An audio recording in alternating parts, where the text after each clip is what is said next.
day everyone, I'm Josh Clement with Lighty Contractors.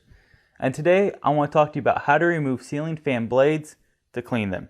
For this job, you will be needing a Phillips head screwdriver.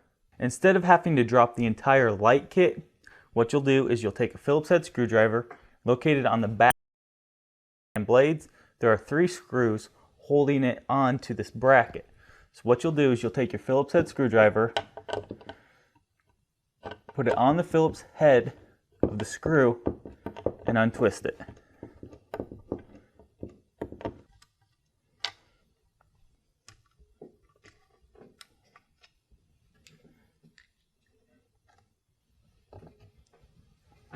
And there you go. That's how you can remove a ceiling fan blade without having to drop the light kit. Now, clean your blades, put them back in to place, and go ahead and tighten your screw back down.